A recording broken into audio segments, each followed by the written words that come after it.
भैया you can not share the pictures भी नहीं है। हाँ वो I'll resend it. बहुत वो कमिंग मुझे एक और कंप्लेंट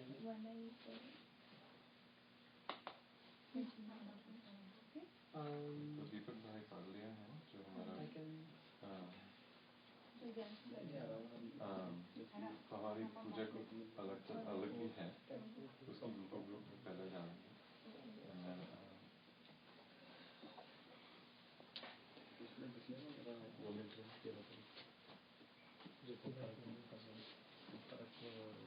चालू करिए फोन।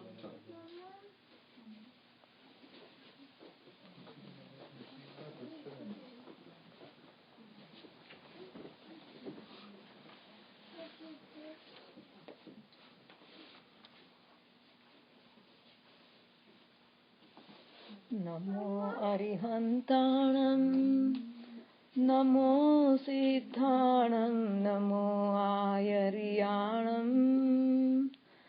नमो वज्रायाणं नमो लोय सौवसाहुणम् ऐसो पंचनमुकारो सर्वपावपणासनो मंगलाणञ्च सर्वेसिं पठमं हवै मंगलम् पठमं हवै मंगलम्। अविनाशी अविकार परम रस धाम है, समाधान सर्वज्ञ सहज अभिराम है।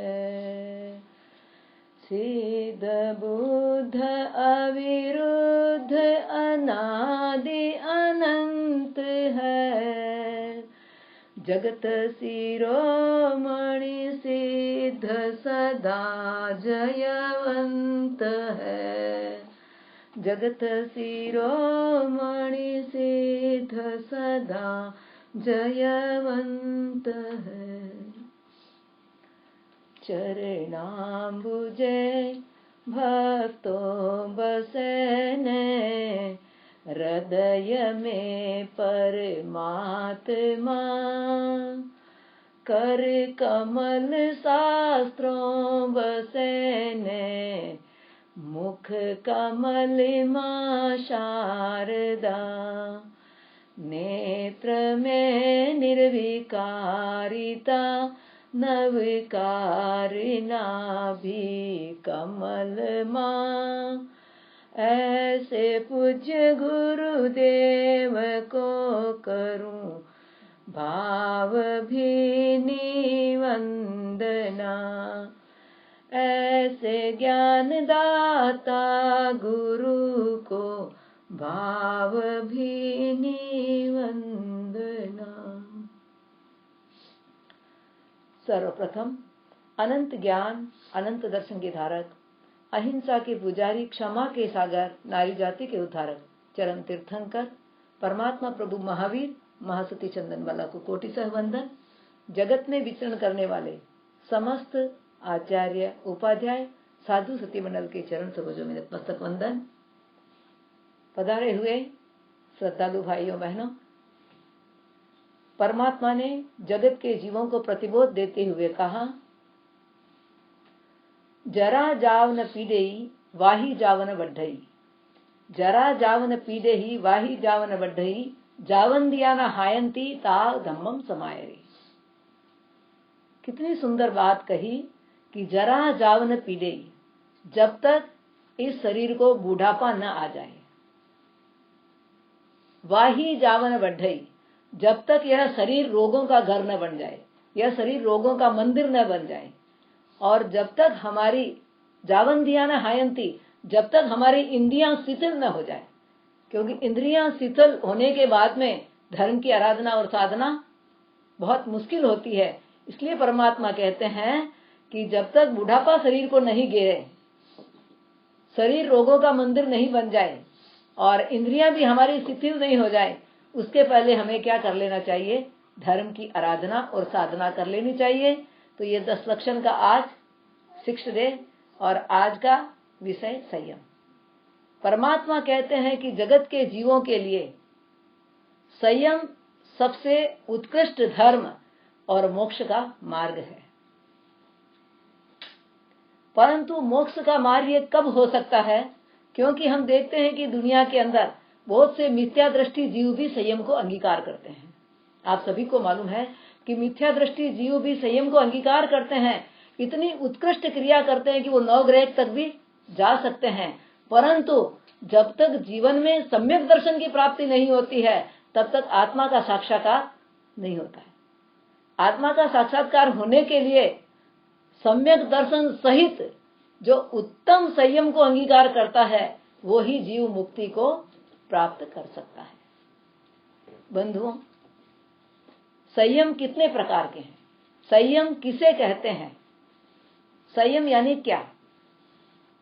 पर पदार्थों से परे हट करके, पर पदार्थों से दूर रह करके अपनी आत्मा को आत्मलीनता में स्थित करना संयम है। एक यह भी कह सकते हैं कि हमारी आत्मा के शत्रु 5 इंद्रियां, कषाय और मन वचन काया के जो योग है, उनको वश करना भी संयम है। संयम 2 प्रकार का बताया है, सर्ववीर्ति संयम और देशवीर्ति संयम। सर्ववीर्ति संयम किसका होता है? कि जो 5 महाव्रतों को धारण करता है। 5 महाव्रत यानी सर्वथा प्रकार से झूठ का त्याग, सर्वथा प्रकार से हिंसा का त्याग, झूठ का त्याग, असत्य का त्याग, झूठ का त्याग, चोरी का त्याग, मैथुन सेवन का त्याग और परिग्रह का त्याग। इसके साथ में 5 महाव्रत के साथ में इरिया समिति, भाषा समिति, ऐष्णा समिति, आदान भांड मात्र निक्षेपना समिति और उच्चार पश्मन खेल सिंगान जल परिस्थापनिका समिति, मन गुप्ती, वचन गुप्ती और काय गुप्ती। यानी संयम लेने के बाद भी, 5 महाव्रतों को धारण करने के बाद भी 5 समिति और 3 गुप्ती का जो विवेक पूर्वक पालन करता है, वो क्या कहलाता है? साधु कहलाता है। साधु यानी क्या? जो आत्महित की साधना करता है वो साधु। साधु को मुनि भी कहा है। जो अधर्म के कार्य में मौन रहे वह मुनि, और मुनि को भिक्षु भी कहा है कि जो भिक्षा के द्वारा अपने जीवन का निर्वाह करे वह भिक्षु, और भिक्षु को अणगार भी कहा है। यानी जिसने जीवन पर्यंत के लिए घर बार को छोड़ दिया है वह अणगार है, और उस अणगार को श्रमण भी कहा है। जो तप और संयम के अंदर श्रम करे उसे श्रमण कहा है, और उस श्रमण को निग्रंथ भी कहा है। यानी जिसके जीवन में किसी प्रकार की कषाय की गांठ नहीं है, और जो कंचन कामनी का सर्वथा त्यागी है, जिसने विषय वासना का पूर्ण रूप से त्याग कर दिया है, वो निग्रंथ, वो साधु, वो गुरु, वो मुनि है। और दूसरा बताया देशवीर्ति संयम, यानी आंशिक रूप से जो व्रतों का पालन करता है। महाव्रत के अंदर पूर्ण रूप से व्रतों का पालन करना पड़ता है, पूर्ण रूप से हिंसा का, झूठ का, चोरी का त्याग करना पड़ता है। परंतु अणुव्रतों के अंदर स्थूल हिंसा का, स्थूल झूठ का, स्थूल चोरी का, स्थूल मतलब मर्यादा सहित ब्रह्मचर्य का पालन और मर्यादा सहित परिग्रह का त्याग। ये साधु के तो 5 महाव्रत है, लेकिन देशवीर्ति श्रावक के लिए 12 व्रत है। साधु के महाव्रतों को मोती के समान बताया है। जैसे मोती यदि खंडित हो जाए तो उसका कोई भी मूल्य नहीं रहता, यदि मोती का पानी भी उतर जाए तो उसका भी कोई महत्व नहीं रहता। इसलिए मोती को क्या करना पड़ता है? पूरा का पूरा ही लेना पड़ता है। इसी वजह से महाव्रत भी 5 के 5 ही लेने पड़ते हैं। परंतु अणुव्रतों के अंदर या ये जो 12 व्रत है, इसके अंदर श्रावक का जो देशवीर्ति व्रत है उसको सोने के समान बताया है। सोना हम 2 तोला भी ले सकते हैं, 1 तोला भी ले सकते हैं, 5 तोला भी ले सकते हैं, 12 तोला भी ले सकते हैं। यानी जिसकी जैसी जैसी शक्ति हो वैसा वो सोने को ले सकता है, खरीद सकता है। यानी उन 12 व्रतों में से कोई व्यक्ति चाहे कि मुझे 1 व्रत का पालन करना है, 2 व्रत का पालन करना है, 4 व्रत का पालन करना है, जितना वो चाहे वैसा पालन कर सकता है, परंतु फिर भी वो क्या कहलाता है? देशवीरती श्रावक कहलाता है। जब श्रावक की बात आती है तो हमें थोड़ा सा यह चिंतन करना है कि हम देशवीरती हैं, क्योंकि हम क्या करते हैं? देशवीरती का मतलब कुछ समय तक व्रतों का पालन है और फिर खुला। यानी जो सर्ववीरती है वो अणगार धर्म है और जो देशवीरती है वो आगार धर्म है। यानी श्रावक का धर्म जो है वो आगार धर्म है। इसलिए हम क्या करते हैं? एक समय करके फिर उठ जाते हैं, यानी व्रती बन जाते हैं और आवृत्ति भी व्रताव्रती बन जाते हैं। आवृत्ति व्रता और व्रती बन जाते हैं। कुछ देर के लिए व्रती हो जाते हैं, कुछ देर के लिए वापस खुले हो जाते हैं, संयमा संयमी बन जाते हैं। तो ये जो श्रावक जो देशवीरती का पालन करता है और हम क्या है? हम श्रावक और श्राविका है। तो हमें थोड़ा सा अपने ऊपर चिंतन करना चाहिए। सिद्धांत श्रवणे श्रद्धा विवेक व्रत पालनम दानादि कारणम सेवा एतद श्रावक लक्षणम। श्रावक के लक्षण क्या बताए हैं? क्योंकि हम श्रावक हैं तो हमारे बारे में हमको थोड़ा तो ज्ञान होना चाहिए। तो सबसे पहले कहा कि सिद्धांत श्रवणे श्रद्धा, यानी सिद्धांतों को जो परमात्मा ने हमें सिद्धांत दिए हैं उन सिद्धांतों को श्रवण करें। क्या सिद्धांत है भगवान के?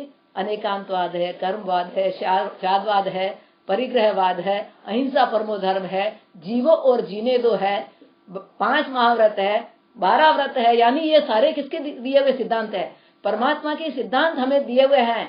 तो हमें पहले तो श्रद्धा के साथ में उन सिद्धांतों को सुनना चाहिए। तो श्रवण से क्या लाभ होता है? हम बार बार उन सिद्धांतों को सुनेंगे, उन बातों को बार बार सुनेंगे, तो उससे हमारे जीवन में क्या लाभ होगा? श्रवणे नाणे विन्नाणे पछे काणे ये संयमे अन्न है तवे चेव बोधाणे अकिरिया सिद्धि। जैसे जैसे हम श्रवण करेंगे तो हमें क्या होगा? ज्ञान होगा। और जब हम ज्ञान होगा, थोड़ा सा ज्ञान होगा, तो हम उसको विवेचन सहित पढ़ेंगे तो विज्ञान होगा। और जब विज्ञान होगा तो हम प्रत्याख्यान करना शुरू करेंगे। जब प्रत्याख्यान करेंगे तो हमारा मन थोड़ा संयम में आएगा। हम आश्रम का निरोध करेंगे और हम कुछ तप करना शुरू करेंगे और धीरे धीरे समर के अंदर स्थित हो जाएंगे। धीरे धीरे हम अक्रिय बन जाएंगे और फिर अक्रिय बनने के बाद में हम केवल ज्ञान को प्राप्त कर लेंगे। और केवल ज्ञान प्राप्त होने के बाद क्या मिल जाती है? सिद्धि मिल जाती है। तो बंधुओं, बात कहाँ से शुरू हुई? कि श्रवण। हम श्रवण करें, बार बार श्रवण करें। जब भी हमें मौका मिले जिनवाणी श्रवण का, उससे हम चूके नहीं। तो हमें अपने जीवन के अंदर परमात्मा ने सबसे पहली बात कही है कि सिद्धांत श्रवणे श्रद्धा, यानी श्रावक का सबसे पहला कर्तव्य है कि वो बार बार सिद्धांतों को सुनता है। विवेक व्रत पालनम, यानी जो 12 व्रतों में से मान लीजिए किसी ने 1 व्रत लिया है या 2 व्रत लिया है या पूरे 12 के 12 व्रत लिए हैं, तो उन व्रतों को वो शुद्धता के साथ में विवेक सहित उनका पालन करे। दानादि करणम सेवा, दान आदि यानी दान, शील, तप और भाव, जो धर्म के 4 लक्षण बताए हैं, वो अपने जीवन में शक्ति अनुसार, क्योंकि साधु संयम को अंगीकार कर लेते हैं, हमें उन साधुओं का क्या करना है? ध्यान रखना है। क्योंकि अतिथि सविभाग व्रत किस में आता है? श्रावक के लिए आता है। तो श्रावकों को ही साधु को कल्पनीय आहार बहराना है और अनुकंपावश जगत के जीवों की भी वयावत के द्वारा, भोजन के द्वारा, पानी के द्वारा किसी न किसी प्रकार से उनकी क्या करनी है? हमें सेवा करनी है। तो दानादि करणम सेवा एतद श्रावक लक्षणम, ये श्रावक के लक्षण है कि श्रावक अपने जीवन में भले ही वो 1 व्रत को अंगीकार करता है, परंतु अपने जीवन के अंदर यदि व्रत को अंगीकार किया है तो उसे पूर्ण शुद्धता के साथ में पालन करे। और विशेष श्रावक का कर्तव्य होता है को जो जिसने पूर्ण रूप से संयम को अंगीकार कर लिया, जो साधु बन गए, वो कितने परिसहों को सहन कर रहे हैं? 22 परिसह, शीत उष्ण, गर्मी, सर्दी, सुधा, तृषा, 22 जो परिसर है, उन परिसरों को सहन करना होता उनको। वो स्वयं भोजन नहीं बनाते, वो स्वयं कोई क्रिया नहीं करते, तो उसका ध्यान कौन रखेगा? श्रावक रखेगा। तो श्रावक का ये सबसे पहला कर्तव्य होता है कि सुपात्र दान देने के लिए श्रावक के जो 21 गुण बताए हैं, उसके अंदर 9वां गुण बताया है कि श्रावक दान देने के लिए, सुपात्र दान देने के लिए अपने घर के द्वार हमेशा खुले रखें। तो अपन ने अभी 2 प्रकार के संयम की बात की, और जो उत्कृष्ट संयम को धारण करते हैं, जो हमारे मुनि हैं, जो हमारे गुरु महाराज हैं, वो तो बड़े ही धन्यवाद के पात्र हैं। कैसे कैसे परिसर सह रहे हैं, किस तरह से अपने जीवन को जी रहे हैं। वस्त्र भी नहीं है, और किसी को वस्त्र भी है तो भी अल्प वस्त्र है। कितना परिसर, सर्दी में सर्दी को सहन करना, गर्मी में गर्मी को सहन करना, भूख प्यास को कभी गोचरी मिले कभी न मिले, कभी मच्छर का परिसर, कभी अज्ञान का परिसर, कभी प्रज्ञा का परिसर है। मतलब ऐसा नहीं है कि हमको ये परिसर होता है, ये भी जो महामुनि भी होते हैं, तो ये 22 परिसर क्या करता है, उनको बार बार अपने जीवन के अंदर उनका परिसर का सहन करना होता है। तो हमें ये चिंतन करना है कि कोई सर्ववीरति को अंगीकार करने वाला व्यक्ति सूरवीर है, तो कोई वीर है, यानी देश वृत्ति को भी अंगीकार करता है। परंतु आपके यहाँ पर विदेश में, अमेरिका में, यहाँ पर आप क्या सर्ववीरति को अंगीकार कर सकते हैं? नहीं कर सकते, क्योंकि यहाँ की क्रियाएं कुछ ऐसी है और बिना गाड़ी के आप कहीं जा नहीं सकते। तो मान लीजिए हम सर्ववीरति को तो अंगीकार नहीं कर सकते, परंतु कम से कम देश वीरति में से किसी 1 या 2 या 4 व्रतों को हम जरूर अपने जीवन के अंदर धारण कर सकते हैं। मान लो हमारे से वो भी नहीं होता है, तो हम क्या करें? क्योंकि मैंने आपको पहले ही बता दिया कि संयम का मतलब खाली यह नहीं होता है कि दीक्षा ली जाए या संयम अंगीकार किया जाए। अपने जीवन के अंदर जो हमें 5 इंद्रियां मिली है, जो 5 इंद्रियों के विषय हमें मिले हैं, उन 5 इंद्रियों का, मन का, वचन का और कायम का संयम भी एक तरह से बहुत बड़ा संयम है। कहते हैं कि एक इंद्रिय वाला जीव भी यदि संयम में न रहे, जैसे उदाहरण के लिए अग्निकाय में कितनी इंद्रियां हैं? 1 इंद्रिय है, स्पर्श इंद्रिय। 1 इंद्रिय भी यदि संयम के अंदर होती है, मर्यादा में रहती है, तो संसार के अंदर उथल पुथल नहीं मचती है। यदि अग्नि जो हमारे भोजन बनाने के लिए काम आती है, अग्नि जिसके द्वारा आपके यहाँ सारी इलेक्ट्रिसिटी चलती है, यानी उसके बिना कोई काम नहीं चलता, वो अग्नि यदि विकराल रूप धारण कर लेती है, प्रचंड रूप धारण कर लेती है, तो पूरे गांवों और नगरों को भी जला करके भस्मीभूत कर सकती है। ऐसे ही वायु काय, बड़े बड़े साइक्लोन पैदा हो सकते हैं। ऐसे ही पृथ्वी काय, भूकंप आने के बाद में, अर्थक्वेक आने के बाद में पूरा धन और जन की पूरी हानि हो जाती है। बंधुए, 1 इंद्रिय वाला जीव भी यदि इतनी उथल पुथल मचा सकता है, तो हम कितनी इंद्रियों वाले प्राणी हैं? हम 5 इंद्रिय वाले प्राणी हैं। हमको 5 इंद्रियों को वश के अंदर रखना है। 1 इंद्रिय के वशीभूत हुआ हिरण, जो आपके यहाँ पर है, हिरण को संगीत बहुत बड़ा पसंद होता है, बहुत ज्यादा पसंद होता है। यदि आपको हिरण को वश करना है तो कहीं भी संगीत चला दे, और जिसको हिरण के नाभि के अंदर कस्तूरी होती है, कस्तूरी निकालने के लिए वो क्या करता है, बहुत अच्छा संगीत बजाता है, और संगीत में इतना मुग्ध हो जाता है कि वो भान भूल जाता है, और उसको क्या कर लेता है, शिकारी पकड़ करके उसके नाभि में से कस्तूरी निकाल लेता है। सब हिरण के नहीं होती है, पर बहुत सारे हिरण के नाभि में कस्तूरी होती है। पतंगा जो देखो लाइट के ऊपर आता है, रूप के वशीभूत, वो पतंगा जब तक वो मरता नहीं है तब तक इस लाइट के ऊपर, उस बिजली के ऊपर, प्रकाश के ऊपर मंडराता ही रहता है। लेकिन किसके वशीभूत? उस लाइट के राग के वशीभूत। जैसे श्रोतेंद्र की बात हम वापस करें तो सैयापालक की बात आप सबको मालूम है कि सैयापाल ने क्या किया था। सैयापालक ने, जो परमात्मा महावीर के त्रिपृष्ठ वासुदेव के भव में, वासुदेव हमेशा रात को संगीत सुनते थे, पूरे वाद्यंत्र चलते थे, और एक दिन सैया पालक को कहा, एक दिन क्या हमेशा ही बोलते थे कि जब मैं सोऊं तब इनको तुम बंद कर देना, ऑफ कर देना सारे। लेकिन एक दिन वो भी सुनने में मस्त हो गया, वासुदेव को नींद आ गई और ये भी, इसने भी सोचा मैं बंद कर दूंगा, और सुनते सुनते उसको भी नींद आ गई। नींद आने के बाद क्या हुआ, मात्र सोतेंद्री का थोड़ा सा रस लिया, और उस रस लेने के कारण क्या हुआ, वासुदेव को गुस्सा आया कि रात भर ये पूरे वाजिंत्र, ये संगीत पूरे रात दिन चलते रहे, ओहो तुझे इतना संगीत सुनने का शौक है, चल मैं तुझे मजा चखाता हूँ। अपने अनुचरों को बोलता है और गरम गरम शीशा गलवा के और उसके कानों के अंदर डाला। मात्र मतलब एक श्रोतेंद्री उसकी वश में नहीं रही। चक्षु इंद्री की बात करें तो आप रावण की बात लो, यदि रावण की आंखों में राग नहीं आता तो वो सीता को पकड़ करके नहीं ले जाता। भले ही रावण ने कुछ सीता का किया होगा या नहीं किया होगा, या सीता शीलवती रही, परंतु यह समझने की बात है कि एक इंद्री के राग ने रावण की पूरी लंका की सोने की नगरी सहित उसके पूरे वंश का क्या हो गया था, सत्यानाश हो गया था। घ्राणेन्द्री के वशीभूत। हमें क्या होता है, सुगंध बहुत पसंद है लेकिन दुर्गंध अच्छी नहीं लगती। एक बार राजा परदेसी अपने सारथी के साथ भ्रमण करने के लिए गया और रास्ते में गंदा नाला आया। राजा बदबू आते ही नाक भौं से कोड़ने लगता है, अरे मेरे तो जान निकल रही है, मेरा तो नाक फटे जा रहा है।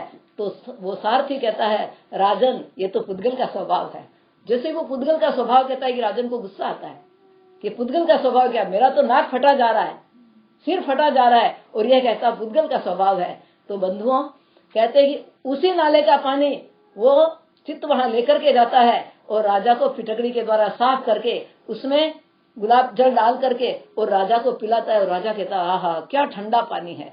तो हम जिस चीज का आनंद लेना चाहते हैं वो चीज कुछ देर के लिए गंदी होती है और वही चीज हमारे लिए क्या हो जाती, हम शरीर के ऊपर सेंट लगाते हैं, कितने दूर तक रहता है उसका सुगंध। आखिर तो शरीर का जो स्वभाव है वही तो बाहर आएगा। रसनेन्द्री के वशीभूत। सबसे बड़ा कर्म बांधने वाला कौन है, रसनेन्द्री। क्योंकि हमारी ये रसनेन्द्री वश में नहीं रहती है। कहते हैं कि पांचों इंद्रियों में से कान मात्र सुनते हैं, आंखें मात्र देखती है, नाक मात्र सूंघता है, स्पर्श मात्र कोमल और कठोर का अनुभव करता है, परंतु रसनेन्द्री क्या करती है, यह 1 2 नहीं 3 काम करती है। ये भोजन भी करती है, भजन भी करती है और भाषण भी करती है। यानी अपना ऐसा भाषण कर देती है जिसके द्वारा आगे वाले व्यक्ति का अपमान भी कर सकती है। और इस जीवा के कारण, क्योंकि अपना कल विषय हो गया था, इस जीवा के कारण हम परमात्मा के भजन भी कर सकते हैं, परंतु वो हमें कम सुहाता है। लेकिन इस रसनेन्द्री के अंदर रस लेने के लिए हमें हमेशा का हमेशा क्या चाहिए, अच्छा से अच्छा खाना चाहिए, अच्छे से अच्छे पदार्थ चाहिए। तो ज्ञानी भगवंत कहते हैं कि इन पांचों इंद्रियों में से इस रसनेन्द्री को वश में करना बहुत कठिन है। बंधुओं, स्पर्शनेन्द्री हाथी की और ये रसनेन्द्री मछली की। मछली को आटा बहुत पसंद होता है, मछली को पकड़ना है तो जाल में आटा डालो और मछली तुरंत उसमें पकड़ी जाती है। मात्र एक इंद्री रसनेन्द्री के वशीभूत होकर के मछली पकड़ी जाती है। और हाथी की स्पर्शनेन्द्री बहुत मजबूत होती है, वह अपनी स्पर्शनेन्द्री को काबू में नहीं रख सकता। और हाथी बड़ा विशालकाय होता है। हाथी को पकड़ने के लिए एक बहुत बड़ा खड्डा खोदा जाता है, उसमें घास भर के उसके ऊपर एक कागज की या कृत्रिम डुप्लीकेट हथनी बना करके हल्का घास भर के उसके ऊपर रखा जाता है। जैसे ही हाथी उस हथनी को प्राप्त करने के लिए जाता है और उस खड्डे के अंदर गिर जाता है, गिरते ही पकड़ा जाता है। बंधुओं, एक एक इंद्री के वशीभूत हुआ प्राणी संसार में कितना दुख पाता है। एक राजा जिसको दासी हमेशा फूलों की सैया बिछाती थी, एक दिन दासी ने सोचा कि मैं भी थोड़ा सा आनंद ले लूं। राजा के महल में आने से पूर्व दासी थोड़ी देर के लिए सोई, नींद आ गई। और नींद आने पर जैसे ही राजा आता है और देखता है कि मेरी सैया के ऊपर दासी सोई हुई है, राजा को गुस्सा आता है और उसके ऊपर कोड़े के ऊपर कोड़े मारता है। दासी का चिंतन चला। दासी मन में विचार करती है कि मैं एक दिन के लिए इसका मैंने आनंद लिया, वो भी खाली नींद का आनंद लिया, जिसमें मेरे पीठ के ऊपर इतने कोड़े पड़े हैं। ये राजन हमेशा इस सैया के ऊपर सोता है, भोग भोगता है, खूब हंसती है। जैसे जैसे राजन मारता है वैसे वैसे खूब जोर जोर से हंसती है। तो राजन बोलता है कि मैं तुझे मारा और तू हंस रही है। तो वो क्या कहती है कि राजन, मैंने अपने जीवन में मात्र नींद का थोड़ा सा आनंद लिया, उसके पीछे मुझे इतने कोड़े खाने पड़े। अरे राजन, तुम इस पर रोज आनंद लेते हो, तुम्हें संसार के अंदर कितना भटकना होगा। बंधुओं, ये पांचों इंद्रियां हमारी, हम क्या करते हैं? कान से स्वर लहरियां सुनने के लिए, आंखों से सुंदर रूप को देखने के लिए, नाक से सुगंध लेने के लिए, जीवा से रस के वशीभूत होकर के और स्पर्श से भोगों के वशीभूत होकर के कितने कर्म बांधते हैं। लेकिन उनसे भी ज्यादा कर्म हम बांधते हैं मन के असंयम से, वचन के असंयम से और काया के असंयम से। महात्मा गांधी ने बहुत सुंदर बात कही है कि हमारा पांचों इंद्रियों का संयम, मन का संयम, वचन का संयम, ये काया का संयम, ये आत्मा के लिए एक प्रकार से कवच के समान है। जैसे हम सॉक्स पहनते हैं, शू पहनते हैं, कपड़े पहनते हैं, तो हमारी शरीर का कवच है, हमारे शरीर की रक्षा करते हैं। वैसे ही ये पांचों इंद्रियों का मन वचन काया का संयम हमारी आत्मा का कवच है, हमारी आत्मा की रक्षा करते हैं। बंधुओं, हम मान लीजिए संयम नहीं ले सकते, परंतु कम से कम यदि पांचों इंद्रियों को हम वश में रखें, मन वचन काया को वश में रखें, संयम न ले सकें, परंतु हम क्या करें? दूसरों को संयम लेने के लिए प्रेरित करें। इंडिया में आपके कोई न कोई रिश्तेदार जरूर रहते हैं। यदि रिश्ते घर के परिवार वाले संयम नहीं लेते हैं, कोई दूसरा संयम लेने वाला हो तो उसे क्या करें? हम उत्साहित करें। यदि कोई संयम लेने वाला हो तो उसको संयम दिलाने के लिए हम तैयार हो जाएं। बहुत प्रकार से हम क्या कर सकते हैं? संयम का लाभ ले सकते हैं। क्योंकि कृष्ण महाराज ने क्या किया था? कृष्ण महाराज ने क्या किया था? धर्म की दलाली की थी और तीर्थंकर गोत्र का बंधन किया था। तीर्थंकर नाम कर्म का उन्होंने क्या किया था? बंधन किया था। कैसे किया था? कि वहां पर जाली मयाली उनके पुत्रों ने दीक्षा ली, उनकी पुत्र वधुओं ने दीक्षा ली, उनके भाइयों ने दीक्षा ली, सबने दीक्षा ली। यहाँ तक कि उनके घर परिवार में से ढंडन ने, उनके भाई ने दीक्षा ली। वो मन में विचार करता है, देखो ये सब धन्यवाद के पात्र है, मैं भगवान महावीर का भक्त हूँ, जिसमें मैं दीक्षा नहीं ले सकता, क्योंकि मैं क्या हूँ? वासुदेव हूँ। और वासुदेव क्या होता है? निदान कृत होता है। तो एक दिन उसके मन में विचार आया कि मैं ऐसा क्यों न कर लूं कि मैं दीक्षा तो नहीं ले सकता, परंतु जो संयम लेने के लिए तैयार होता है, जो जिसकी संयम लेने की इच्छा है, दीक्षा लेने की इच्छा है, उनके लिए उसने क्या की? घोषणा करवा दी पूरे नगर के अंदर कि जो भी दीक्षा लेगा उसको मेरी तरफ से, मेरे पूरे परिवार की ओर से मैं उनकी पूरे परिवार वालों की रक्षा करूंगा, और जो भी दीक्षा के अंदर खर्चा आएगा, संयम लेने में खर्चा आएगा, वो सारा का सारा मैं करूंगा। बंधुओं, भले ही कृष्ण वासुदेव दीक्षा नहीं ले पाए, लेकिन उन्होंने धर्म की दलाली करके, संयम की दलाली करके उन्होंने क्या किया? क्या किया उन्होंने? तीर्थंकर नाम कर्म का बंधन कर लिया। क्योंकि मन का संयम और वचन का संयम और काया का संयम, इनके मन के अंदर एक संयम आया, मन से संयम हो गया उनका। उन्होंने संयम नहीं लिया क्योंकि वासुदेव संयम नहीं ले सकते, लेकिन मन के अंदर, वचन के अंदर घोषणा करवाई और काया से बिल्कुल सरल बन गए कि दुनिया में जो भी, क्योंकि किसी को संयम दिलाना और दूसरों के परिवार वालों की पूरा देख रेख करना, परिवार वालों का पालन करना बहुत बड़ी बात है। एक बार क्या हुआ कि एक जापानी व्यक्ति था, वो 3 खिलौने लेकर के आया। 3 खिलौने लाया। एक खिलौने में दोनों कान बंद थे, दूसरे खिलौने में आंखें बंद थी और तीसरे खिलौने में उसका मुंह ढका हुआ था। तो लोगों ने पूछा, ये क्या भला है? 3 खिलौने हैं और तीनों अलग अलग भांति के हैं। तो पूछा गया कि इन खिलौनों का क्या अर्थ है? तो सीधा सा बताया गया कि मन से किसी का बुरा मत सुनो, आंखों से किसी का बुरा मत करो, मत देखो, और मुंह से किसी को बुरा मत बोलो।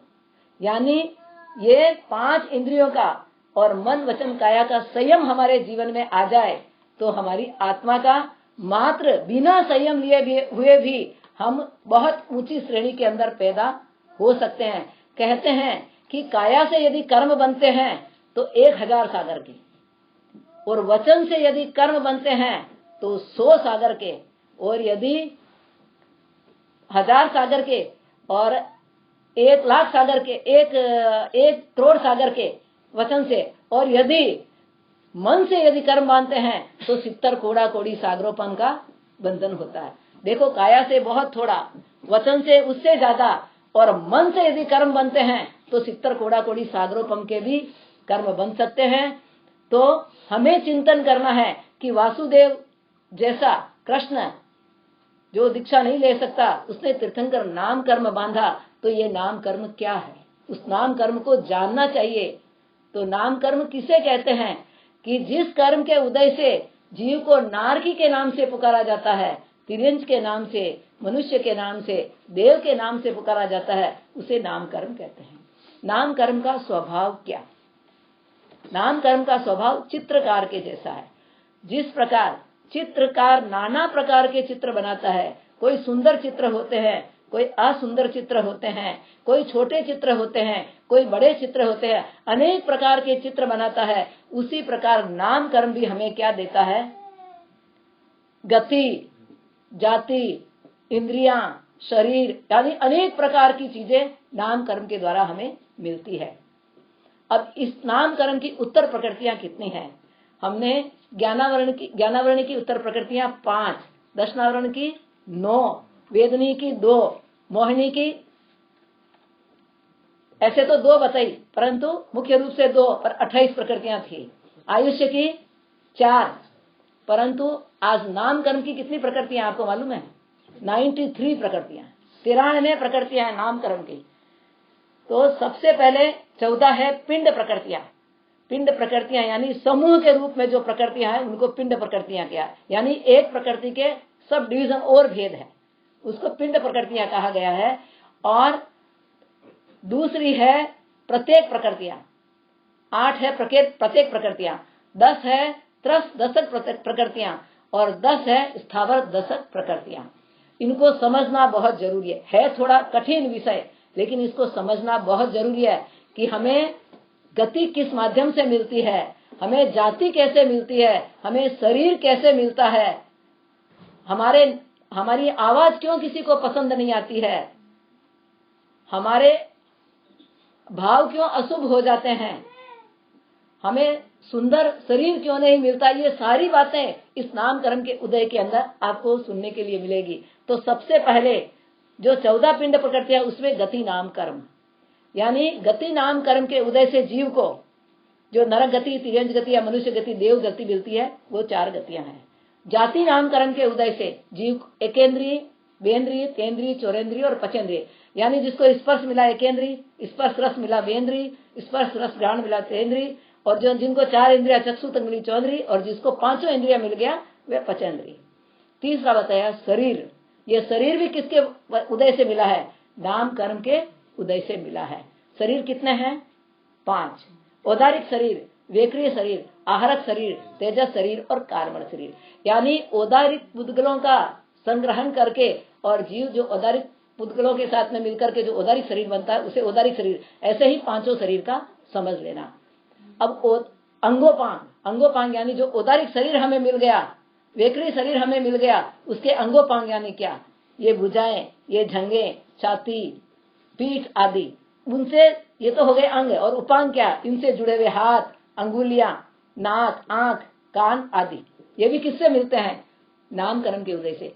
इनके 3 ही भेद होते हैं, क्योंकि औदारिक, वेक्रिय और आहारक, ये तीनों कर्म स्थूल होते हैं, बड़े होते हैं, इसलिए उनके अंगोपांग होते हैं। लेकिन तेजस और कार्बन के बहुत सूक्ष्म शरीर होने के कारण उनका अंगोपांग नहीं होता है।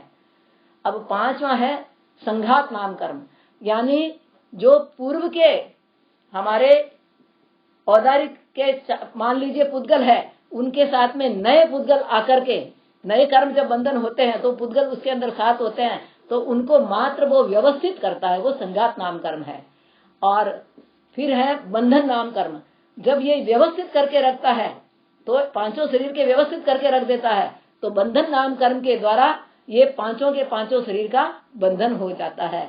ऐसे ही सहनन नाम कर्म, सहनन किसे कहना, हड्डियों की रचना विशेष को सहनन कहते हैं। हमारे शरीर में जो हड्डियां हैं उनकी रचना विशेष को सहनन कहते हैं। ये 6 प्रकार का होता है। वज्र ऋषभ नाराज सहनन, ऋषभ नाराज सहनन, नाराज सहनन, अर्ध नाराज सहनन, किलिका सहनन और सेवार्थक सहनन। यानी जो वज्र ऋषभ नाराज सहनन होता है उसमें स्ट्रोंग होती है हड्डियां, उसको चाहे कोई कितना भी मार दे, पीट दे, ऊपर से गिर जाए, नीचे से गिर जाए। हम देखते हैं जो कुश्ती खेलते हैं, जो कुश्ती के अंदर जो मल विद्या है उसके अंदर कितना पटकते हैं, कितना जोर जोर से, तो भी उनकी हड्डियां टूटती नहीं है। और अपन थोड़ा सा गिर जाते हैं तो भी क्या होता है, हड्डी टूट जाती है। यानी इसमें जो उत्तरोत्तर वज्र ऋषभ नाराज सहनन की हड्डियां बहुत मजबूत, उससे ऋषभ नाराज की थोड़ी कम, उससे नाराज की और थोड़ी कम, अर्ध नाराज की और थोड़ी कम, किलिका यानी मात्र कीलों की तरह कीलों से जुड़ी हुई होती हो वैसी हड्डियां, और सेवार्थक सहनन वाली जैसी हमारी हड्डियां जो हमेशा खाने में तेल घी की आवश्यकता रखती है, मालिश की आवश्यकता रखती है, और थोड़ा सा नीचे गिरते ही कांच की चूड़ी के समान टूट जाती है। अब आया संस्थान। संस्थान नामकर्म भी नामकर्म के उदय से मिलता है। संस्थान यानी शरीर की आकृति, ये जो हमें आकृति मिली है ये संस्थान नामकर्म के उदय से। इसके भी 6 भेद है। सम चतुरस्त्र संस्थान यानी किसी का शरीर बिल्कुल सुडौल, बिल्कुल सुंदर, मतलब ऐसे पालते लगा करके बैठे तो ये कंधे और घुटने बराबर एक नाप के अंदर, और चेहरा बिल्कुल उसका सुंदर, रूप सुंदर, यानी उसका समचौरस शरीर, तो उसको कहते हैं समचतुरस्त्र संस्थान। दूसरा है निग्रोध परिमंडल संस्थान, मतलब जैसे वट वृक्ष के समान, वृक्ष ऊपर से तो बहुत अच्छा फला फूला दिखाई देता है लेकिन अंदर से उसकी छोटी छोटी जड़ें, यानी ऊपर का शरीर सुंदर लेकिन नीचे का शरीर हीन। साधी संस्थान यानी ऊपर का शरीर तो हीन और नीचे का शरीर, कोई कोई का क्या होता है कि ऊपर से तो मुंह और वगैरह सा पतला होता है, हाथ पतले होते हैं, यहाँ का शरीर थोड़ा अच्छा होता है, तो ये साधी संस्थान। वामन संस्थान, कोई कोई क्या करते हैं, वामन यानी छोटे होते हैं, ओछे शरीर के होते हैं, जिनके हाथ छोटे होते हैं, पैर छोटे होते हैं।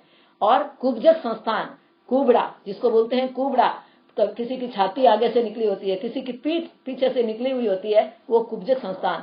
और लास्ट है हुंडक संस्थान। हुंडक यानी जिसकी कोई आकृति नहीं, यानी जो बिल्कुल बेरूप हो, जिसकी कोई आंखों का पता नहीं, नाक का पता नहीं, बिल्कुल नाक चपटी, आंखें बिल्कुल छोटी छोटी, नाक कान बिल्कुल बड़े बड़े हाथी की तरह, यानी उसकी कोई किसी तरह की या फिर कोई बिना आकृति का जैसा, वो है हुंडक संस्थान। अब संस्थान के बाद में आया वर्ण नाम, यानी वर्ण आपको मालूम है, काला नीला लाल पीला सफेद। तो कोई व्यक्ति गोरा पैदा होता है, कोई काला होता है, किसी का थोड़ा सा नीला नीला रंग लिए पैदा होता है। ये 5 रंग बताए हैं, तो किसी न किसी के तो होंगे, इसलिए ऐसे रंग भगवान ने बताए हैं। तो ये रंग भी हमें नाम कर्म के उदय से मिलते हैं। वर्ण के साथ, वर्ण के बाद में रस, तीखा, कड़वा, कसायला, खट्टा और मीठा। जो हमारे शरीर के अंदर ब्लड होता है या पसीना होता है, किसी का तीखा होता है, किसी का कड़वा होता है, किसी का खट्टा होता है, किसी का तीखा, कड़वा, कसायला और खट्टा, ये 5 उसके भेद है। फिर गंध, सुरभि गंध और दुर्भि गंध। देखिए कई व्यक्ति के शरीर के अंदर बदबू नहीं आती है, बहुत समय तक भले वो नहीं दाए नहीं धोए तो भी बदबू नहीं आती है, और कोई कोई रोज नावे और थोड़ा सा पसीना आता ही क्या होती है, बदबू आने लग जाती है। जैसे तीर्थंकरों के शरीर के ऊपर जब दीक्षा लेते हैं तो चंदन आदि का, जैसे अपने भी शादी होती तो पिट्टी विट्टी करते हैं, वैसे उनके चंदन आदि का लेप करते हैं, तो 4-6 महीने तक उनके शरीर पर क्या होती है, उस चंदन की ओर की सुगंध रहती है। और हमारे शरीर पर लगा हुआ तो घंटा 2 घंटा भी उसकी सुगंध नहीं रहती है।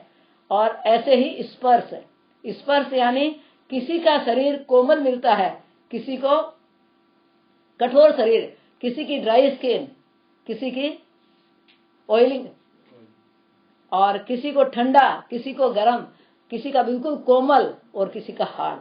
ये 8 वेद स्पर्श के हैं। और अब इसका 13वां वेद, यानी इसके 14 वेद था, 13वें वेद के अंदर आया है विहयोगति। विहयोगति नामकरण किसे कहते हैं कि व्यक्ति की चाल कैसी। एक व्यक्ति की चाल होती है हाथी के समान, बहुत अच्छा डगमग डगमग करते चलता है, वो बहुत सुंदर दिखता है। लेकिन दूसरी है अव्यय गति, यानी उसकी चाल कैसी है, ऊंट की और गधे की जैसी, उनकी चाल सुंदर नहीं होती है। तो ये व्यक्ति की चाल भी नाम कर्म के उदय से उसको मिलती है। बंधुओं, हम जब इसकी जानकारी प्राप्त करते हैं तब हमें यह पता चलता है कि ये सारी चीजें हमें क्या मिली है, कर्म के उदय से मिली है। व्यक्ति सोचता है कि मैं काला क्यों हुआ, वो गोरा है मैं काला क्यों हुआ, वो उसका शरीर बहुत एकदम फिट है मैं ऐसा क्यों दिखता हूँ। ये सब हम जैसे जैसे कर्म बांध करके आते हैं वैसा वैसा हमें शरीर, इंद्रियां आदि सभी मिलते हैं। अब ये तो हो गई 14 पिंड प्रकृतियां। 8 है प्रत्येक प्रकृतियां। सबसे पहले पराघात, यानी नाम कर्म के उदय से जीव को ऐसा शरीर मिलता है कि बहादुर से बहादुर व्यक्ति भी आ जाए तो भी उसके सामने वो हारता नहीं है। उच्छ्वास, जो श्वासोश्वास की क्रिया हम कर रहे हैं वो भी किसके उदय से कर रहे हैं, नाम कर्म के उदय से। आतप नाम, यानी शरीर गर्म नहीं है लेकिन फिर भी उष्ण प्रकाश देता है। उद्योत नाम, यानी शरीर ठंडा है और ठंडक ही पैदा कराता है। उद्योत नाम हो गया। अब क्या है, अगरु लघु नाम, जिसकी वजह से न तो शरीर हल्का और न भारी। किसी का शरीर क्या होता है, बहुत वजन में भारी होता है, कोई एकदम लकड़ी की तरह होता है। लेकिन अगुरु लघु ताम कर्म होता है, उसका शरीर न हल्का होता है और न भारी होता है। निर्माण नाम, यानी शरीर के जो अंग उपांग है, दांत है वगैरह, वो सब क्या है, स्थित रहते हैं। तीर्थंकर नाम कर्म, ये भी किसकी वजह से मिल रहा है, अभी आपको मैंने बताया था कि तीर्थंकर नाम कर्म के उदय से तीर्थंकर नाम मिलता, गोत्र मिल जाता है। और लास्ट है उपघात नाम, यानी हमारे शरीर के अंग विकृत होते हैं। दाढ़ के ऊपर दाढ़ आना, दांत के ऊपर दांत आना, अंगुली के साथ में जैसे 5 अंगुलियां तो 6 अंगुलियां आ जाना, इस तरह से जो शरीर के जो विकृत अंग आते हैं, ज्यादा अंग आ जाते हैं, वो उपघात कर्म के उदय से, उपघात नाम कर्म के उदय से आते हैं। तो 14 पिंड प्रकृतियां हो गई और 8 हो गई प्रत्येक प्रकृतियां। अब 10 है त्रस दशक प्रकृतियां। त्रस दशक यानी जिस कर्म के उदय से जीव को त्रस काय मिले। त्रस काय का मतलब आप समझते हैं, जो हलन चलन की क्रिया कर सके, जैसे बेंद्री, तेंद्री, चोरेंद्री और पचंद्री। त्रस काय के बाद में त्रस काय सूक्ष्म नाम बादर, त्रस के बाद बादर। बादर यानी स्थूल शरीर मिले। जैसे हमारा शरीर क्या है, स्थूल शरीर है, लेकिन पृथ्वी काय, अप काय, तेयु काय, वायु काय का सूक्ष्म शरीर भी होता है। और आपको बता दूं कि 563 वेदों में, जीव के जो 563 वेद है उसमें से मात्र 10 वेद ही ऐसे हैं जो सूक्ष्म है, बाकी सारे स्थूल है। तो ये स्थूल नाम कर्म यानी जिसके उदय से हमें शरीर बड़ा मिला है। फिर प्रत्येक नाम कर्म यानी स्वतंत्र जीव मिला है। वनस्पति काय में क्या मिलेगा, एक शरीर के अंदर अनंत जीव, परंतु हमें क्या है, एक स्वतंत्र शरीर मिला है। और प्रत्येक के बाद में क्या हो गया, एक मिनट, त्रस और त्रस हो गया, बादर हो गया। और पर्याप्ता नाम कर्म, पर्याप्ता यानी जो आहार पर्याप्ति, शरीर पर्याप्ति, इंद्रिय पर्याप्ति, श्वासोश्वास पर्याप्ति, भाषा पर्याप्ति और मन पर्याप्ति, ये जो 6 पर्याप्तियां हैं उसमें से जीव की योग्य पर्याप्तियां उसे मिल जाती है तो वो पर्याप्ता, और यदि योग्य पर्याप्तियां नहीं मिलती है तो वो अपर्याप्ता। अब जैसे उदाहरण के लिए मनुष्य को 6 ही पर्याप्तियां मिलती है, क्योंकि भाषा भी है, मन भी है और बाकी सब चीजें, क्योंकि आहार, शरीर और इंद्रिय 3 पर्याप्तियां पूर्ण किए बिना जीव कोई मरता नहीं है। कोई भी ऐसा जीव नहीं है दुनिया में जिसको आहार, शरीर और इंद्रिय ये 3 पर्याप्तियां नहीं है। तो हमें 6 मिली है, परंतु एकेंद्रीय जीव को कितनी मिलती है,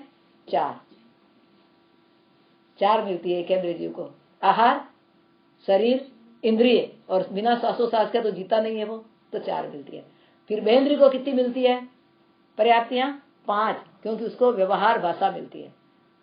अपनी सत्य भाषा असत्य भाषा नहीं होती है, लेकिन अपनी, जैसे मक्खी गुनगुनाती है, मच्छर भनभनाते हैं, उनकी व्यवहार भाषा होती है। और फिर तिर्यंच पचेंद्री को, असन्नी पचेंद्री को, तेंद्री को मिल जाएगी 7, नहीं, त्रियंद्री को भी 5, चौरेंद्री को भी 5, असनी पचेंद्री को भी 5, और जो सन्नी पचेंद्री जीव है उनको मन मिल गया तो 6 ही पर्याप्तियां मिल सकती है। पर्याप्ता के बाद में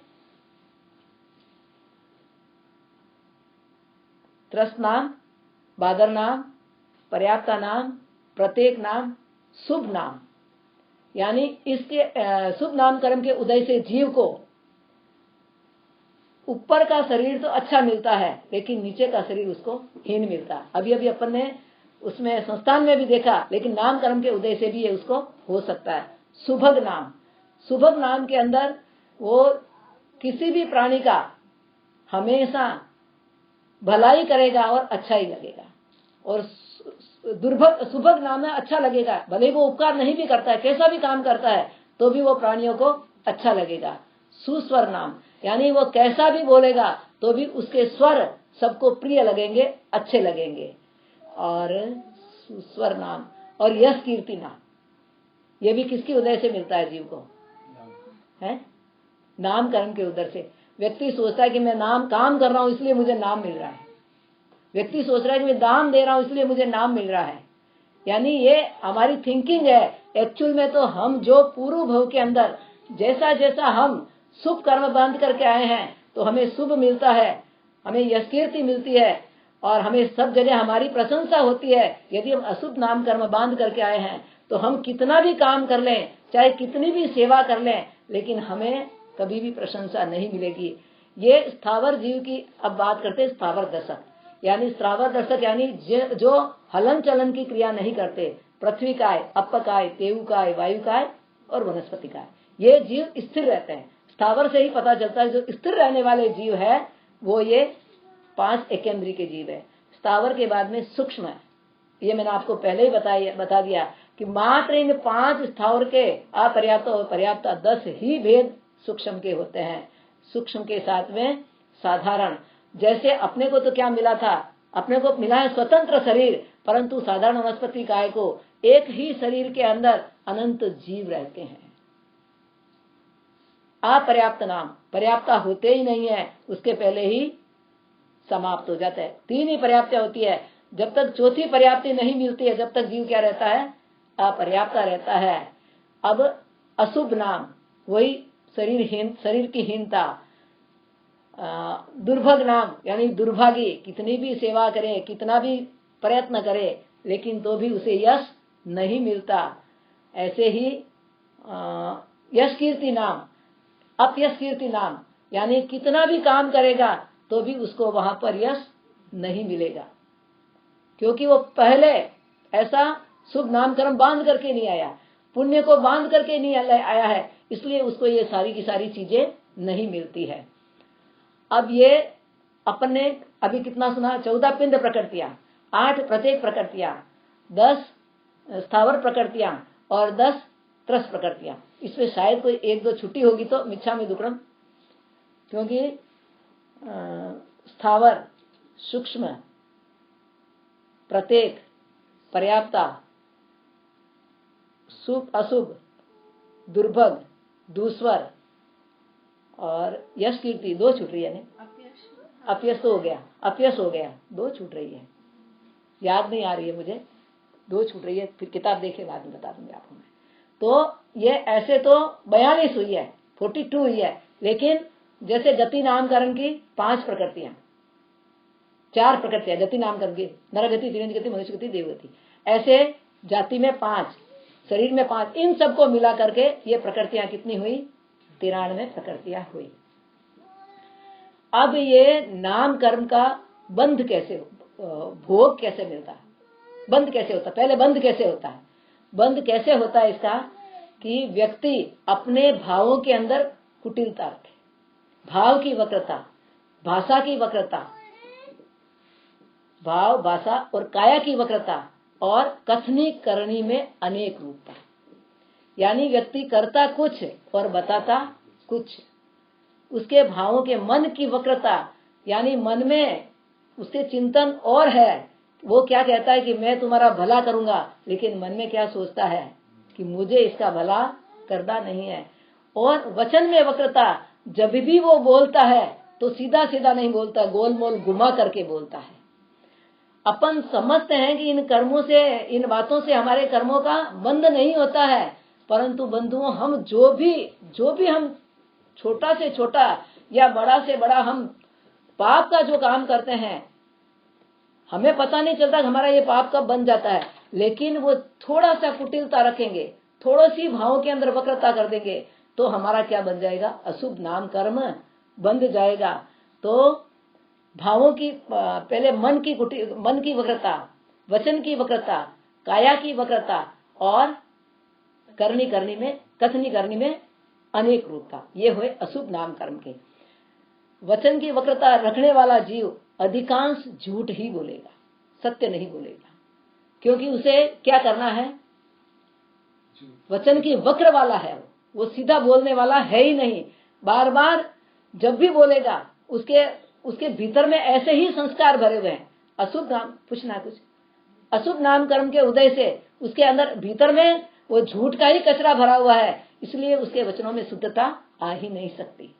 भावों में वक्रता, जब भी वो सोचेगा दूसरे के लिए उल्टा ही सोचेगा, दूसरे के लिए बुरा ही सोचेगा। और जिस घर के अंदर कथनी करनी में अनेक रूपता होती है, जिस समाज के अंदर कथनी करनी में अनेक रूपता होती है, यानी कहते कुछ है करते कुछ है, वहां कभी भी शांति नहीं रहनी है। जो व्यक्ति स्ट्रेट फॉरवर्ड रहता है, स्ट्रेट फॉरवर्ड बात करता है, उसको किसी प्रकार का डर भी नहीं होता है और हमेशा वो सबको पसंद आता है और संसार में शांति भी बनी हुई रहती है। ये हुए अशुभ नाम कर्म के। अब शुभ नाम कर्म कैसे बनता है? शुभ नाम कर्म बनता है कि मन की सरलता, वचन की सरलता, काया की सरलता और कथनी करनी में एक रूपता। मन से सरल व्यक्ति कौन होता है? वचन से सरल व्यक्ति कौन होता है? कि जिस व्यक्ति के जीवन में कूट कूट करके विनय भरा हुआ है, विनम्रता जिसके जीवन में भरी हुई है, वह व्यक्ति कभी भी अपने मन के भावों के द्वारा किसी का बुरा करना नहीं चाहेगा, वचन से किसी को बुरा नहीं बोलना चाहेगा, हमेशा वो सत्य का ही सहारा लेगा। जैसा कि हमने कल सत्य धर्म के बारे में जाना था, और सत्य का सहारा लेने वाला ये आत्मा का धर्म है सत्य। और जो सत्य का सहारा लेता है, कहते हैं कि सत्य की सदैव जीत होती है, कि साच बराबर तप नहीं, झूठ बराबर पाप, जाके हृदय साच है ताके हृदय आ। यानी जो व्यक्ति सत्य बोलता है उसको कहीं पर डर नहीं होता है, और सत्य व्यक्ति की हमेशा विजय होती है। जिसके वचनों में सत्यता होती है वो हमेशा विजयी बनता है। एक सुमंत भद्र मुनि ने कहा है कि जो सत्य बोलता है उसके लिए बड़ा से बड़ा तूफान भी आया हुआ हो और वहां वो जाएगा तो तूफान भी क्या हो जाएगा, शांत हो जाएगा। जहां पर समुद्र है और उसको समुद्र को पार करना तो वो भी स्थल बन जाएगा, शत्रु भी उसका मित्र बन जाएगा, यहाँ तक भी देवता भी उसका शत्रु है तो वो क्या बन जाएगा, उसका सेवक बन जाएगा। यानी सत्य के अंदर इतनी शक्ति है, इसलिए वचनों के अंदर हमेशा सरलता के साथ में सत्य वचन। एक बात बीच में मुझे याद आई कि एक स्कूल के अंदर कुछ 500 बच्चे पढ़ते थे, उन बच्चों को टीचर घुमाने के लिए लेके गए, कोई पार्क के अंदर लेकर गए। पार्क के अंदर बहुत अच्छे आम के पेड़ लगे हुए थे, आम के पेड़ लगे हुए थे वहां पर। तो बच्चों के मन में क्या भाव आया कि बहुत अच्छे मीठे मीठे आम हैं, हम क्या कर लें, कुछ आम तोड़ करके खा लें। तो कुछ शरारती बच्चे थे, उन्होंने क्या किया, जोर जोर से पेड़ों के ऊपर आम फेंकने शुरू किए। वो जैसे जैसे आम फेंक रहे हैं, एक एक पेड़ से फल नीचे आ रहा है, परंतु एक बच्चे ने जो पत्थर फेंका, वो पत्थर क्या हुआ, किसी राजमहल के अंदर जाकर के पड़ गया। जोर से पत्थर फेंक दिया, पास में ही राजमहल था, तो राजमहल के अंदर वो जाकर के पत्थर गिर गया। अब वहां पर जो सिपाही खड़े थे, वो सिपाही कहते हैं कि भाई तुम है ना, ये तो राजमहल में तुम्हारा पत्थर चला गया, तुम बहुत छोटे लड़के हो, भले ही छोटे हो चाहे बड़े हो, राजा को जब कोप आता है तो राजा क्या करता है, सजा दिए बिना नहीं रहता है। इसलिए तुम क्या करना बेटे, अभी तुमको बुलाने के लिए लेके आएंगे, सिपाही आएंगे, तुमको वहां जाना ही पड़ेगा, लेकिन तुम क्या कर देना, वहां पे झूठ बोल देना।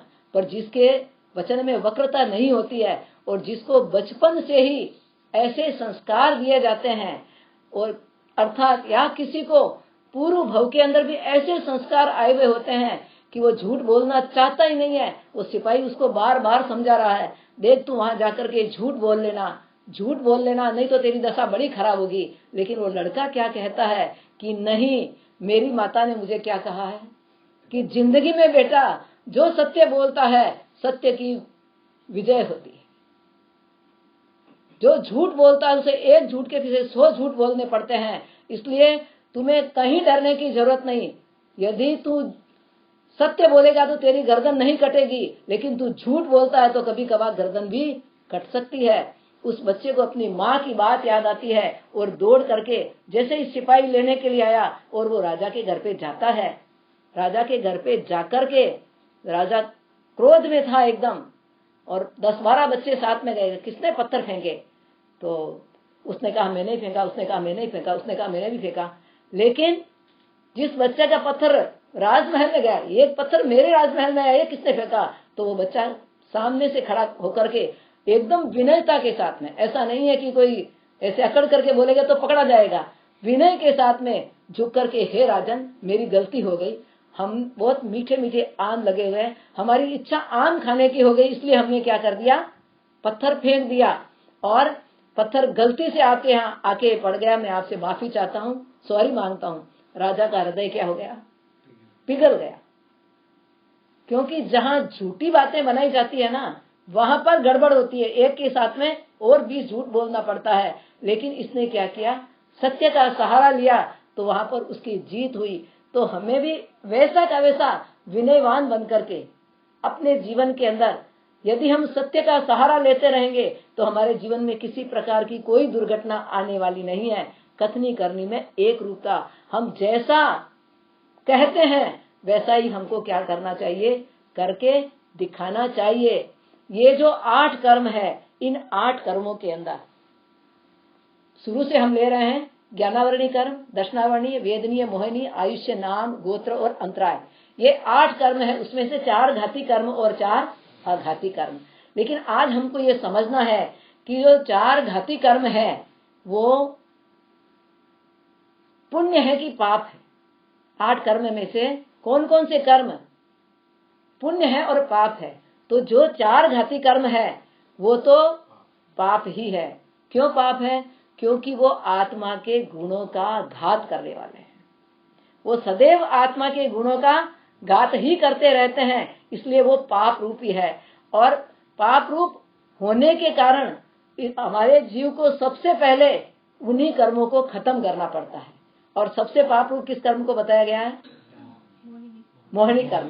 क्योंकि मोहिनी कर्म की स्थिति सबसे ज्यादा, और मिथ्या तो भी किससे पैदा होता है?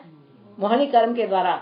तो ये ज्ञानावरणी पाप कर्म से, दर्शनावरणी पाप कर्म से, मोहिनी पाप कर्म से और अंतराय कर्म भी पाप कर्म से। लेकिन पीछे के जो 4 कर्म है, नाम कर्म, यानी ये पाप भी है और पुण्य भी है। क्यों? क्योंकि ये शुभ भी है और अशुभ भी है। जीव यदि शुभ नाम कर्म करता है तो शुभ गति को बांधता है, और अशुभ नाम करता है तो अशुभ गतियों को बांधता है। अब मेरे को याद आ गया कि उसके अंदर एक अनादेय नाम है, आदेय नाम और अनादेय नाम।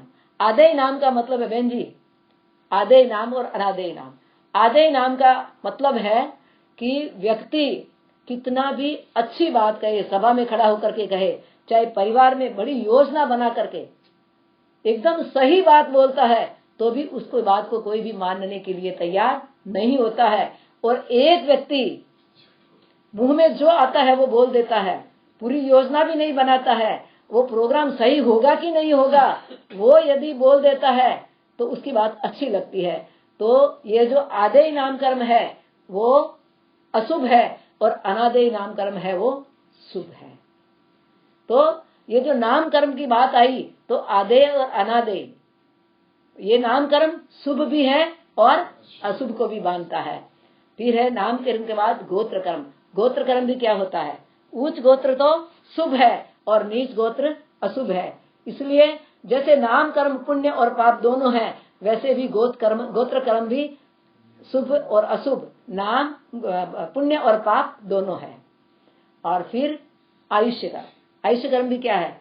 शुभ आयु और अशुभ आयु, इसलिए ये भी पाप और पुण्य दोनों है। और वेदनीय कर्म भी साता वेदनीय और असाता वेदनीय, यानी साता वेदनीय शुभ है और असाता वेदनीय अशुभ है। तो आज हमने नाम कर्म के बारे में जाना, बस हमें बात इतनी ही जाननी है। नाम कर्म को जानने के लिए सबसे बड़ी बात वो है कि नाम कर्म हमें पूरे जीवन के अंदर जो जो चीजें मिली है वो सारी चीजें दिलाने वाला कौन है? नाम कर्म है। इस नाम कर्म को बांधते समय यानी हम शुभ और अशुभ भावों का पूरा ध्यान रखें।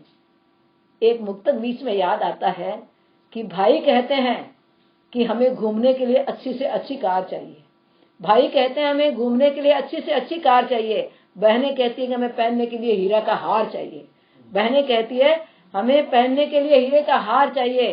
परंतु परमात्मा कहते हैं कि ये कार और हार तो मात्र उदाहरण है, ये कार और हार तो मात्र उदाहरण है। यदि शुभ नाम कर्म का बंधन करना हो तो हमारे शुभ विचार चाहिए, हमारे अच्छे भाव चाहिए। तो बंधुओं, हम ये 8 कर्मों के स्वरूप को जान रहे हैं। इस 10 लक्षण पर्व के अंदर क्षमा आदि उत्तम जो 10 धर्म के लक्षण बताए हैं, उन धर्म के लक्षणों को भी थोड़ा थोड़ा सा टच करते हुए, थोड़ा थोड़ा सा उनके बारे में जानते हुए फिर हम एक एक कर्म की व्याख्या कर रहे हैं। क्योंकि मैंने आपको पहले ही बता दिया कि हम धर्म को न जाने तो कोई बात नहीं, लेकिन हम कर्म को जानने लग जाएंगे तो हम धर्म स्वतः ही करने लग जाएंगे, हमें करना भी नहीं पड़ेगा। कर्ता भाव से कर्म अपने आप होते रहेंगे। तो आपके जीवन में और मेरे जीवन में यदि इस तरह से भावों की विशुद्धता आएगी और हम इंद्रियों का दमन करेंगे, इंद्रियों का शमन करेंगे, मन वचन और काया को वश में करेंगे, तो मैं समझती हूँ और कभी समय हमारा ऐसा भी आएगा, हमेशा ऐसी भगवान से प्रार्थना करो कि वह दिन धन्य हो जिस दिन मैं भी आरंभ परिग्रह का त्यागी बन करके और संयम को अंगीकार करूं।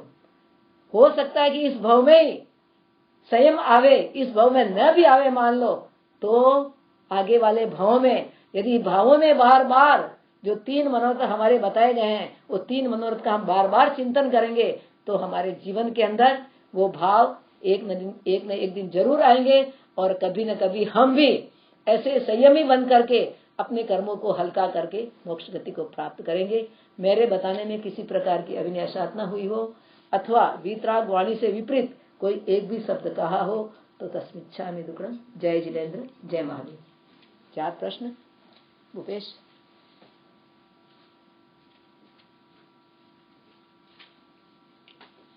रोज के जैसे आज फिर 2 उधर और 2 इधर प्रश्न पूछेंगे और फिर प्राइजेस का ऐसे क्या है कि हम फिर पीछे सभी के नाम लिख रहा हूँ and then we will give it in one shot. So 2 प्रश्न, पर उसके पहले नामकरण का जो आज बताया उसमें एक बहुत अच्छी बात लगी कि कई बार जब कोई प्रशंसा करता है कि आप बहुत अच्छा बोलते हैं तो जो मान का भाव आता है तो उसमें ये समझना है कि ये तो नामकरण उदय की वजह से है, और कोई अगर बुरा भी बोलता है तो उसके ऊपर द्वेष न करके उसके नामकरण के उदय की वजह से, तो जो जैसा उसको वैसा देखने का जो भाव नहीं, वो बुरा भी यदि बोलता तो मेरे नामकरण के उदय से बोलता है। हाँ, तभी मैं मेरे नामकरण के, क्योंकि दुस्वर बोला, दुर्भग बोला, तो वो अपयश कीर्ति बोला, क्योंकि मैंने पहले अपयश कीर्ति को बांधा है तो मुझे मुझे सुनना पड़ा, क्योंकि ये मेरी प्रशंसा नहीं कर सकता, ये मेरी बुराई करता है, इसकी कोई गलती नहीं है। मेरे नाम कर्म के उदय, मेरे ही कर्म का उदय है। और किसी को देख के भी ये जितने भी भेद हैं वो नाम कर्म के भेद है, बाकी तो सभी एक ही हैं। तो उसी के साथ हुआ होगा ना, जो सब मान लो कि किसी ने आपके बारे में बुरा कहा तो आपका नाम कर्म ऐसा था जो मेरे से बुरा सुनने वाले थे, तो क्या मेरा और आपका ऐसा कुछ अगले भाव में होगा? इसको बताऊंगी मैं आपको कि जैसे यह जीव, इस जीव ने कोई एक बार मनुष्य जन्म को प्राप्त नहीं किया है, या मैं और आप, वैसे तो अपन अभी भी बहुत बार मिल चुके हैं, परंतु क्योंकि पहले भी प्रवचन भी हो सके और आप मेरे से मिल भी चुके हैं, परंतु ये भी नहीं समझना खाली इस भाव की बात है, क्योंकि इस जीव ने इस संसार के अंदर अनंत जन्म मरण किए हैं। उन जन्म मरण की श्रृंखला में हो सकता है कभी आपके पति के रूप में, कभी आपकी पत्नी के रूप में, कभी माता के रूप में, कभी बहन के रूप में अनंत संबंध किए हैं। उस समय भी तो हमारा राग द्वेष हो सकता है, हमारा लड़ाई झगड़ा हो सकता है, मनमुटाव हो सकता है, कहना सुनना हो सकता है। वो फिर कभी कभी वो, और बिना कुछ कर्म किए जीव को पाप भोगना पड़ता ही नहीं है, दुख भोगना पड़ता ही नहीं, कुछ न कुछ संबंध हुआ आदत होगी, भोगना पड़ता है। प्रश्न लेंगे पहले लेडीज की तरफ से। सबसे पहले संयम 2 प्रकार के बताए थे, तो वो 2 प्रकार के संयम और उसका अगर थोड़ा सा और विवरण, जस्ट 2 प्रकार नहीं, उसमें क्या बताया था उसकी बात अगर कोई बता सके तो। संयम 2 प्रकार के संयम बताए थे, सबसे पहले शुरू किया। हाथ खड़ा करेंगे, पहले हाथ खड़ा करें जिसको पता हो। 2 प्रकार के संयम बताए थे, उसको थोड़ा डिटेल में बताना, सिर्फ 2 प्रकार ही नहीं बताने, थोड़ा सा डिटेल। अभी उनका है, उसके नहीं होगा तो फिर इधर आएंगे। इधर भाई साहब को नहीं, पहले और कोई इधर भाई साहब। ओके, नहीं भाई साहब, पहले लेडीज का प्रश्न है इधर। हाँ, इसमें संयम और देश विरत 2 बताए, और इसमें सर्ववीरति और हाँ, देशवीरति। हाँ, देश विरति। और उसमें 5 महाव्रत ये, और अपने उनके जो भाषा ये समिति 5 महाव्रत गुप्ती, ये सब आएंगे तो उनके 28 मूल गुण पूरे ले लेंगे। हाँ, और देश वृत्ति में 12 व्रत। बिल्कुल बिल्कुल सही, सही उत्तर, बिल्कुल एकदम सही उत्तर है। सही। आतम की मम्मी लिखता हूँ। आपका नाम अलका जी। हाँ, राइट। मैंने अभी तक जहाँ पर भी लिखा आतम की मम्मी लिखा।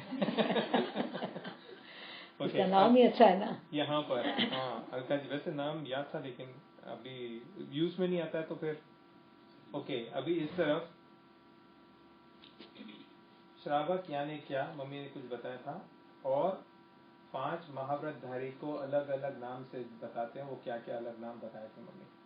तो पहला श्रावक क्या, और जो 5 महाव्रतधारी हैं। बहुत बड़ा प्रश्न पूछ रहा है भाई। नहीं, श्रावक क्या, वो तो एक ही लाइन का है आंसर, और जो अलग अलग नाम है वो भी छोटे छोटे ही हैं। आतम के अलावा और कोई, चलो बोलिए। श्रावक यानी क्या? जो देश वृत्ति का धारण करे श्रावक। और पहला कर्तव्य श्रावक का,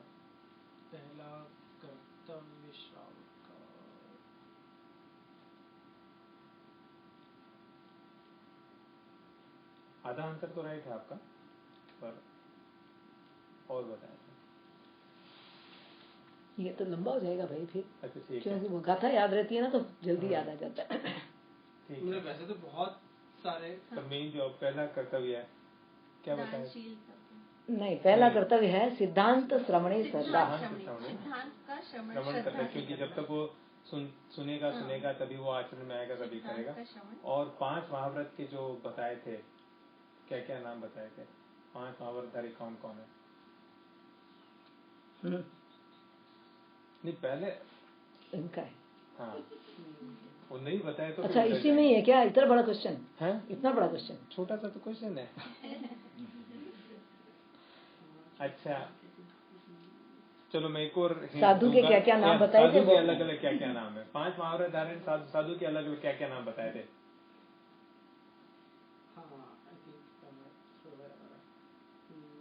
मुनि, भिक्षु, वेरी गुड।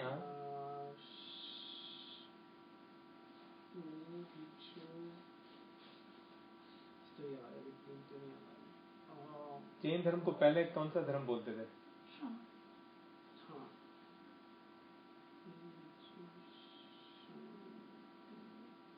पुराने टाइम पे जैन धर्म, एक्चुअली जैन धर्म नहीं था, उसका एक और शब्द था, निर्ग्रंथ धर्म बोलते थे। आत्मा आपको तो मिलेगा, because you got almost everything right.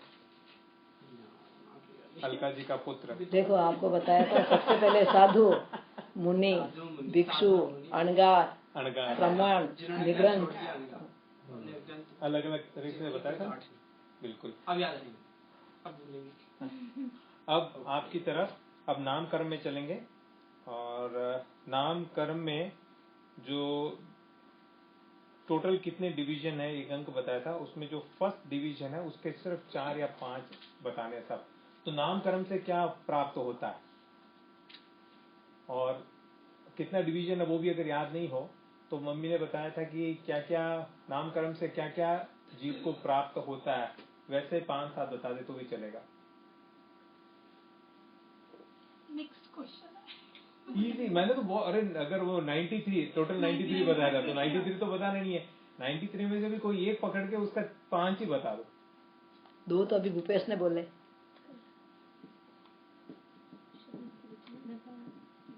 हाथ ऊपर कीजिए और फिर हाँ नहीं you're getting it so कलाकार की तरह वो शरीर की रचना करता है, हमारे मन शरीर की और मन काया नामकरण के भेद पूछ रही हूँ। हाँ भेद, वो जो नामकरण के भेद ही समझ लीजिए। हाँ सभी कुछ जो है नामकरण से ही होता है, शरीर बनता है, उसकी भाषा बनती है, उसकी मन बनता है, सब कुछ नामकरण की वजह से ही। थोड़ा डिटेल में और जाति, हाँ जाति, फिर गति, गति में 4 गतियाँ होती हैं, मनुष्य गति, देव गति, तिर्यंच गति, हाँ फिर जाति बोला, फिर जाति में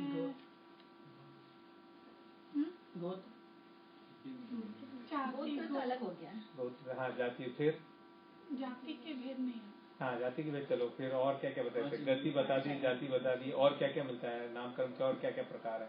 इंद्रियां, और एक और बता दो तो 4 हो जाएगा। बहुत सारे भेद आए उसके, हाँ, बहुत सारे आए, कोई ऐसे मन से बता सकते उसमें। यहाँ देख के डिसिमिलरिटी देख लो आप, क्या क्या डिसिमिलरिटी है एक दूसरे में, उसी से पता चल जाएगा कि और एक शरीर, संस्थान, शुभ, हाँ हो गया। चलिए एक हल्का जी को गया तो एक आपको जाएगा। आखिरी के 2 चाहिए थे ना, सबसे आखिरी के जो अंत में बताया वो बिल्कुल आखिरी में बताया था। नहीं, इसमें स्पर्श में सुनने का वो अगला प्रश्न ठहरो भाई थोड़ा थोड़ा जहाँ अभी तो ये जो बताया था उसमें बताया गति, जाति, शरीर, अंगोपांग, गति, जाति, हड्डी, इंद्रिय, शरीर, अंगोपांग, संस्थान अलग हो जाएंगे। गति, जाति, शरीर, इंद्रिय, अंगोपांग, संघात, बंधन बंधन और वर्ण, गंध, रस, स्पर्श। मैं वो वर्ण गण आपको बोला था ना, अलग अलग कलर देखोगे तो पता चल जाएगा डिफरेंट कलर, वो भी नामकरण से ही है। तो अभी फाइनल क्वेश्चन इस तरह, सहनन संस्थान। किससे नामकरण का बंध होता है शुभ और अशुभ? नामकरण का बंध किससे होता है?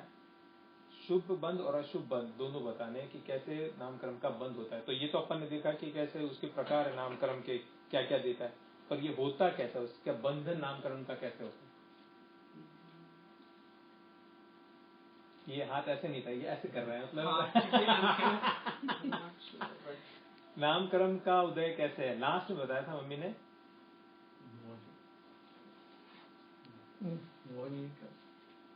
नामकरण का उदय जीव कैसे बांधता है? लास्ट में एक मुक्तक भी बोला था उसके ऊपर। चलो will give Jatin a chance, let him try. तो विनय के कारण, हाँ, और दो चीजें बताई थी, एटलीस्ट 2।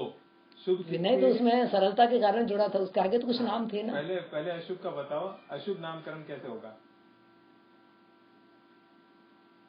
कठोर वचन बोलना या कुछ और बोल के कुछ मतलब जो उन्होंने बोलना कुछ कहना कुछ और जाता है, और अपन वो तो कहने का हो गया। और क्रिया में भी ऐसा कुछ, और मन, वचन और एक और वो बोले ना, कहते कुछ और करते, हो गया ना, वो तो हो गया। वो तो शुभ है, अशुभ का हो गया। और शुभ का विनय और सरलता, बरोबर है। तो बेसिकली मन वचन काय की वक्रता, जो टेढ़ापन है, सीधी तरह से बात नहीं करना, मन में भी उल्टे विचार करना, और दूसरी तरफ बता दिया कि विनय पूर्वक मन वचन काय को विनय के तो शुभ करे। सो ये हो गए आज के प्रश्न। 5 इंद्रियां कौन सी? हाथ खड़े कर। 5 इंद्रियां कौन सी है? कितने हाथ खड़े होते हैं? सबको मालूम है। तो सभी को मालूम है। बोलो आप। रसेंद्रिय, स्पर्शेंद्रिय, चक्षु, पता नहीं क्या कहते हैं उसको। चक्षु ही कहते हैं।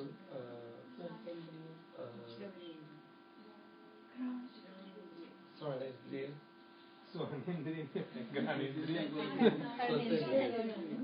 और तब हो गई 5 और छठा मन। पुद्गल के 4 क्या है? पुद्गल के भी 4 होते हैं, क्या क्या है?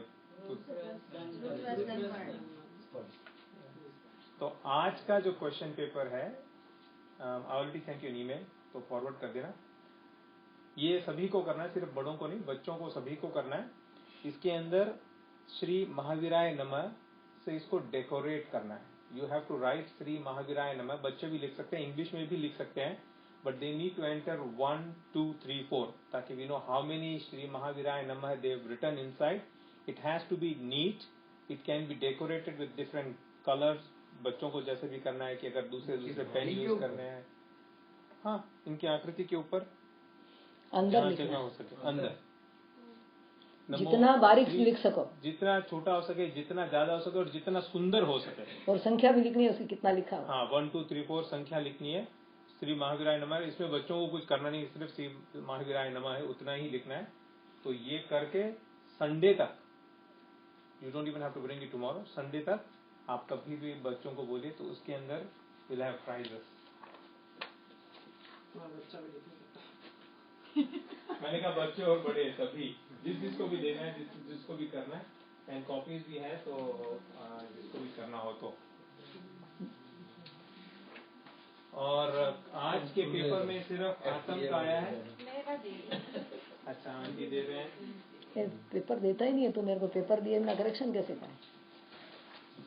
एक्चुअली कल ऐसा करते हैं कि जितने पुराने हो गए उनको बस कल डिस्कस करते हैं, मतलब डिस्कस ही करते हैं बट क्विकली नहीं कर लेंगे, डिस्कसन कर लेंगे, कल पूरा चेक करने की कल डिस्कसन कर लेंगे पड़ेगी और कल पूरा डिस्कशन कर लेंगे सबका।